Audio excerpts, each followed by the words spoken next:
최근에 시상식에 등장한 배우 이영애 씨 모습에 많은 분들이 놀라워하면서 굉장히 화제가 됐었죠. 원래도 동안 연예인으로 유명했었는데 이번엔 정말 예전에 장금이 때로 돌아간 듯한 느낌이었는데요. 주름이 조금 줄었다, 피부가 좋아 보인다 이런 수준이 아니라 얼굴 자체가 훨씬 젊어 보였는데요. 아마 그 장면을 본 많은 분들이 이미 동안인데 어떻게 더 젊어진 거지? 라고 생각을 하셨을 거예요. 그래서 오늘은 이영애 배우가 어떤 얼굴을 가졌는지, 이영애처럼 되려면 어떤 방법이 있는지에 대해서 알아보려고 합니다. 그렇다고 해서 단순히 연예인 얼굴을 분석하기만 하는 영상은 아닌데요. 이영애 씨처럼 늙어가고 싶은 분들이나 이영애 씨처럼 시간을 되돌리고 싶으신 분들을 위한 가이드라인을 말씀드리는 겁니다. 이걸 모르면 괜히 엉뚱한 관리나 시술을 하다가 시간과 돈만 쓰는 경우도 정말 많거든요. 15년 넘게 많은 분들의 주름과 노화를 해결해드린 의사의 시선으로 이영애 씨 얼굴에서 어떤 변화가 보였는지, 그리고 우리 얼굴에서도 그 변화를 만들 수 있는지 지금부터 한번 알아보도록 하겠습니다. 이영애 씨 하면 대장금 이미지가 워낙 강해서 그런지 많은 분들이 자연스럽게 동양적인 미인이라고 생각을 하시는데요. 사극이나 한복, 단아한 이미지가 정말 잘 어울리시다 보니까 그렇게 인식이 되는 것 같습니다. 그런데 실제 얼굴을 보면 오히려 서구적인 면을 많이 가지고 있어요. 두상 자체가 앞뒤로 길게 잘 발달된 편이고, 옆태를 보면 코 높이가 전체적으로 상당히 높은 편이에요. 눈을 보시면 눈도 크고 깊이가 있으면서 안구 노출이 과하지 않죠. 또 쌍꺼풀도 인위적이지 않고 자연스럽게 잘 잡혀 있어서 기본적으로 큰 눈인데도 부담스럽지 않은 인상을 만들어줍니다. 반면에 턱선은 상대적으로 좀 짧은 편인데요. 이 짧은 턱선 때문에 전체적으로는 동양적인 부드러움이 남아있고, 그 결과 동양미와 서양미가 자연스럽게 섞인 굉장히 고급스러운 얼굴이 되는 거죠. 또 이영애 씨는 성형수술을 거의 하지 않은 얼굴로 보이는데요. 특히 코를 보면 매부리 형태도 아주 미세하게 있습니다. 그런데 코끝이 워낙 잘 살아있고 각도가 위쪽으로 전진이 돼 있어서 매부리 티가 나지 않고 정말 예쁜 코처럼 보입니다. 얼굴 비율이랑 굉장히 잘 맞는 코라는 거죠. 실리콘을 넣어서 직선으로 매끈하게 만든 코보다 자연 코에는 약간의 매부리가 남아있는 경우가 많거든요. 높고 예쁜 코인데도 매부리가 살짝 보이면 이건 수술을 안 했구나 라고 느껴지게 됩니다. 눈도 마찬가지인데요. 상담을 하다 보면 본인은 눈이 너무 튀어나온 것 같다거나 눈매가 너무 찢어진 것 같다고 걱정하시는 분들이 많은데, 이영애 씨 눈은 안구 노출 정도가 굉장히 이상적인 편이에요. 깊고 크지만 부담스럽지 않고 나이가 들어도 인상이 쉽게 무너지지 않는 구조인데요. 이렇게 보면 이영애 씨 얼굴은 원래부터 타고난 구조가 좋은 얼굴이라는 걸 알 수 있죠. 이런 점을 감안하더라도 이번 시상식에서의 모습은 좀 충격적일 정도로 젊어 보이긴 하는데요. 우선 이영애 씨 나이에서 흔히 볼 수 있는 잔주름이 거의 보이질 않습니다. 또 이전과는 확연히 다른 헤어스타일링도 한몫한 것으로 보이는데요. 얼굴을 가리는 부분 없이 드러냈음에도 불구하고 살짝 부한 헤어가 얼굴을 작아 보이게 만들어준 것 같아요. 메이크업도 과하지 않게 투명한 느낌으로 하셨는데요. 이영애 씨 특유의 산소 같은 여자 이미지에 너무 잘 어울리죠. 이런 점들이 자연스럽게 고급스러움을 느끼게 해주는 포인트 같습니다. 이영애 씨의 이전 모습과 비교를 해봐도 구조 자체를 건드리는 수술을 한 것 같지는 않아 보이는데요. 다만 이 정도의 동안을 유지하기 위해서는 평소에 홈케어와 시술 관리는 필수적으로 하셨겠죠. 그래서 지금부터는 이영애 씨처럼 얼굴 구조를 해치지 않으면서 인상을 젊게 만드는 방법에는 어떤 방법들이 있는지 말씀드려 보도록 하겠습니다. 물론 지금 말씀드리는 시술적인 방법들보다는 평소에 하는 홈케어가 훨씬 중요하다는 사실 알고 계시죠? 홈케어를 평소에 꾸준히 해주셔야만 시술 효과도 극대화될 수 있습니다. 또 지금 설명드리는 시술들은 이영애 씨가 이거 했네 저거 했네 추측하는 내용이라기보다는 이영애 씨처럼 되고 싶은 분들에게 잘 맞을 만한 시술을 추천해드리는 것이니까 무리한 억측은 자제 부탁드리겠습니다.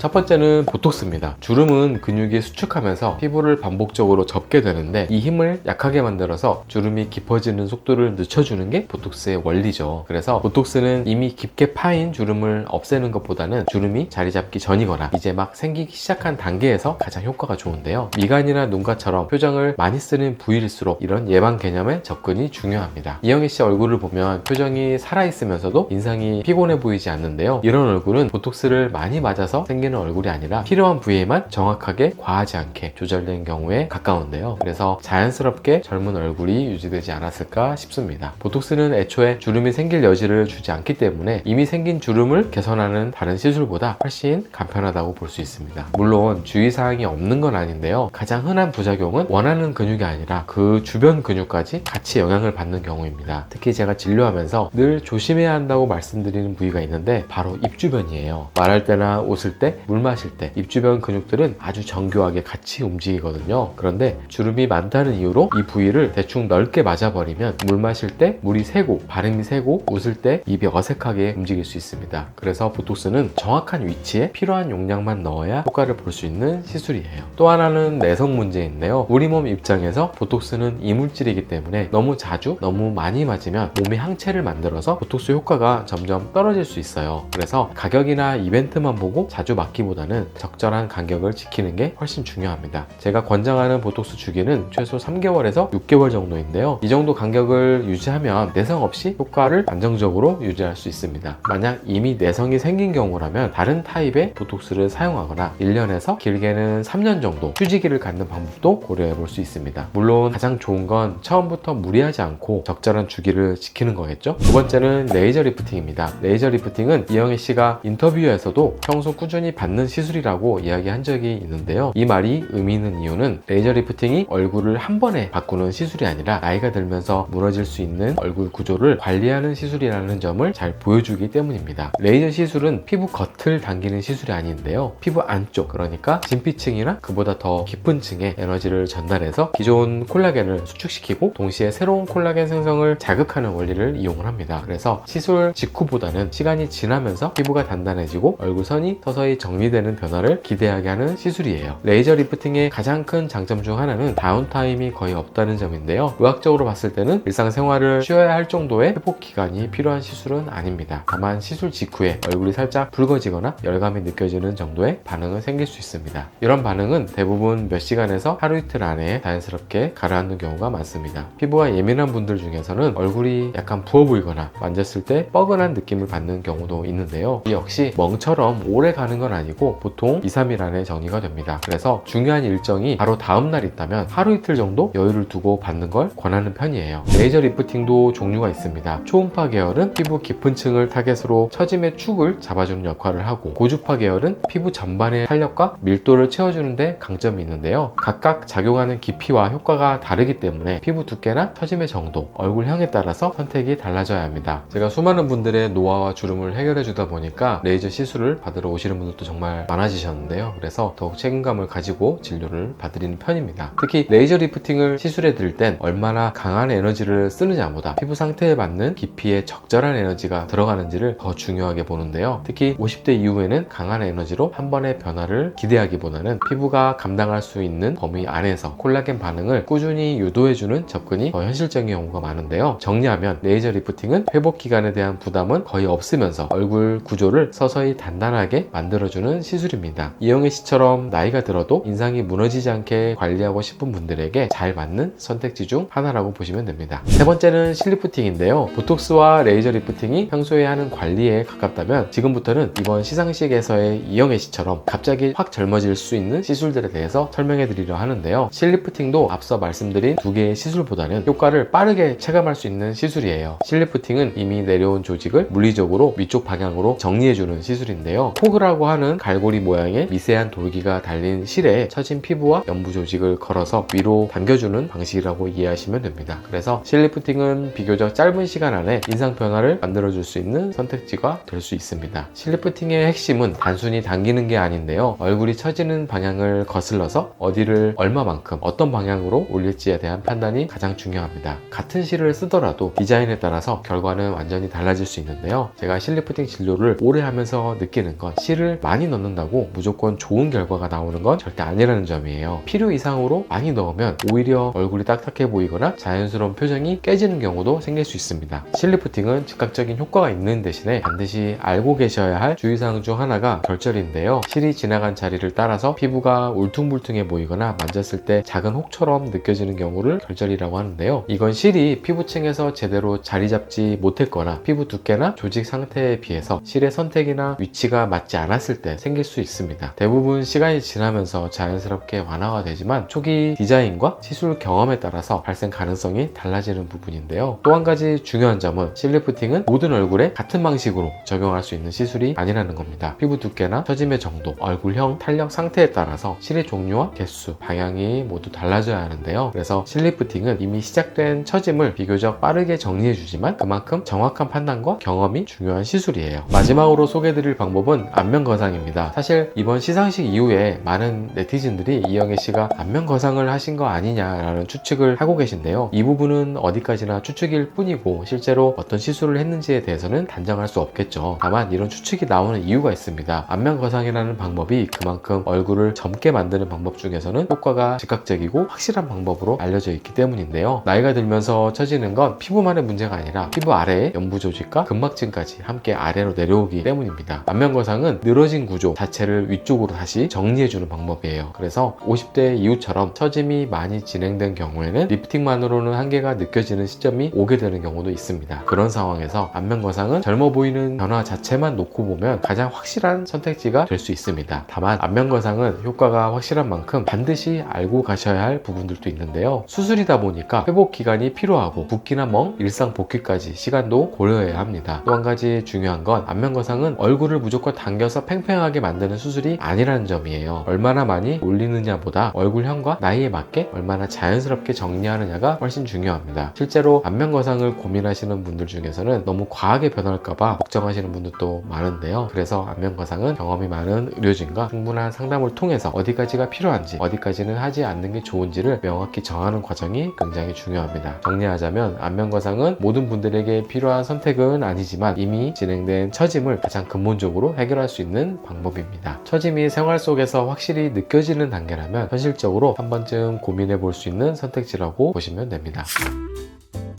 지금까지 갑자기 확 젊어질 수 있는 시술 관리에 대해서 이야기를 했지만 사실 이런 동안을 유지하려면 가장 기본이 되는 건 홈케어인데요. 아마 이영애 씨도 시술보다 훨씬 오랫동안 평소 스킨케어를 아주 철저하게 해왔을 가능성이 높습니다. 그 중에서도 보습과 자외선 차단은 필수적으로 하지 않았을까 생각이 되는데요. 왜냐면 우선 보습은 단순히 피부가 촉촉해 보이게 만드는 문제가 아닙니다. 피부 장벽이 무너지면 잔주름이 쉽게 생기고 탄력도 빠르게 떨어지게 되죠. 특히 50대 이후에는 피부 속 수분을 잡아주는 힘 자체가 약해지기 때문에 보습이 부족하면 어떤 시술을 받아도 효과가 빨리 사라질 수 있어요. 그래서 집에서 할 수 있는 관리 중에 가장 중요한 건 세안 후에 피부가 당기기 전에 바로 보습을 채워주는 습관인데요. 유분을 많이 바르는 것보다 피부가 수분을 오래 붙잡을 수 있는 상태를 만들어주는 게 핵심입니다. 두 번째는 자외선 차단인데요. 노화와 주름을 만드는 가장 강력한 요인은 여전히 자외선이에요. 아무리 좋은 시술을 받아도 자외선 차단이 안 되면 그 효과는 계속 깎이게 됩니다. 특히 자외선은 피부를 천천히 눈에 띄지 않게 망가뜨리는데요. 어느 날 갑자기 늙어 보이는 경우를 보면 그 이전에 수년 동안 자외선 손상이 누적되어 있는 경우가 정말 많습니다. 이영애 씨처럼 오랫동안 인상이 무너지지 않는 얼굴을 보면 자외선 차단을 생활처럼 해왔을 가능성이 높습니다. 외출을 하는 날에는 자외선 차단제를 기본적으로 깔아주는 게 정말 중요합니다. 정리하면 시술은 변화를 만들어주는 관리라면 보습과 자외선 차단은 그 변화를 오래 유지하게 만들어주는 바탕입니다. 평소에 홈케어가 받쳐주지 않으면 그 어떤 시술도 오래가기 어렵다고 보시면 됩니다. 오늘은 최근 더 젊어진 모습으로 등장해서 많은 사람들에게 놀라움을 선사했던 배우 이영애 씨의 변화에 대해서 한번 알아봤는데요. 사실 그 어떤 선택보다도 중요한 건 그 연예인을 그대로 따라하는 게 아니라 지금 내 얼굴이 어떤 단계에 와 있는지를 먼저 아는 겁니다. 그래야 필요 없는 시술로 시간과 비용을 쓰지 않게 되거든요. 그리고 그 이전에는 보습과 자외선 차단 같은 홈케어가 꼭 기본이 되어야 한다는 것까지 말씀드렸습니다. 오늘 영상 재밌게 보셨다면 구독과 좋아요, 알림 설정 눌러주시고요. 이영애 씨의 동안을 부러워하는 친구분들이 계시다면 이 영상 공유 부탁드릴게요. 저는 다음에도 여러분들의 시간을 되돌릴 수 있는 피부 정보들을 가지고 돌아오겠습니다. 지금까지 주름의 진심인 주름 전문가 이재훈이었습니다. 감사합니다.